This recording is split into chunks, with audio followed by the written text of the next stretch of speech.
President John Fitzgerald Kennedy pledged to demonstrate executive and ethical leadership for the benefit of the African American race. He expressed his support for the civil rights movement both before and after the presidential election.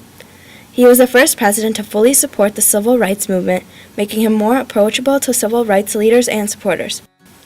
During his campaign for presidency, Martin Luther King Jr. was arrested, and Kennedy called Coretta Scott King to assure his support for the civil rights and MLK's cause, from which he gained the African American vote. One of his first actions in office was to appoint important posts to African Americans, including Thurgood Marshall, the first African American Supreme Court justice. Under his administration, his Attorney General and brother, Robert Kennedy, enforced voting rights laws in the South by registering hundreds of thousands of blacks to vote and the desegregation of schools in the South. This gave hope to the African American race because for the first time they had the support of the White House and Justice Department. Kennedy didn't have full control over the Southern local and state authorities and government, but with his best efforts he tried to maintain peace. For example, he sent federal marshals to protect freedom riders during the Montgomery bus boycott. In 1962, James Meredith was the first black student to enroll in the University of Mississippi and was met by a mob of irate white students.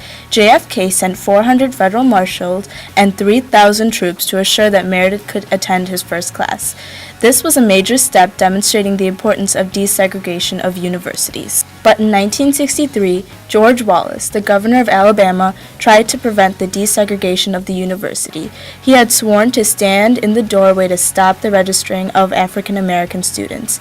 In response to this threat, President Kennedy federalized the Alabama National Guard. Wallace initially stood in the doorway but surrendered and did his duty as governor and maintained security, so federal authorities were no longer. The segregation of schools, public accommodations, and discrimination in the workplace was also addressed by MLK in 1963 by leading massive peace demonstrations in Birmingham, Alabama. At first, protesters were jailed, but when children started their march in Birmingham, T. Eugene Connor, more commonly known as Bull Connor, changed his approach to the protest. He applied force by using armed Southern policemen with vicious dogs and fire hoses. Pictures and videos of the incident were published and caused global outrage. Kennedy tried to reconcile the dispute by sending representatives to construct a settlement, but this led to even a bigger uproar.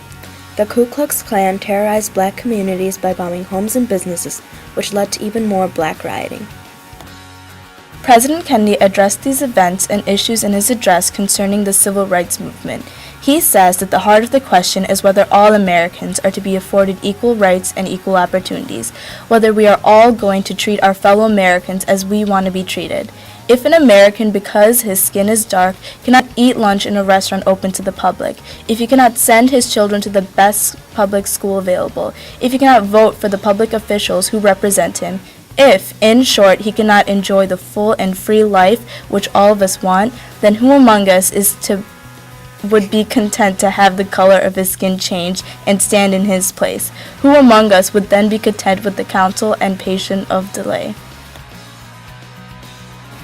This speech was a turning point in the United States civil rights movement, which later became the foundation of the Civil Rights Act of 1964. He slowly worked toward this goal and focused his efforts towards this act. He was assassinated on November 22, 1963, and in 1964 the Civil Rights Bill was passed and signed by Lyndon B. Johnson as a memorial of President John Fitzgerald Kennedy.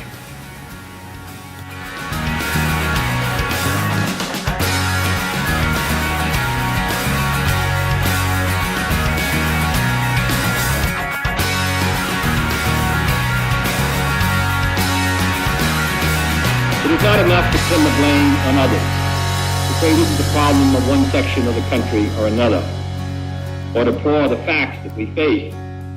A great change is at hand, and our task, our obligation, is to make that revolution, that change, peaceful and constructive for all. Those who do nothing are inviting shame as well as violence. Those who act boldly are recognizing right as well as reality.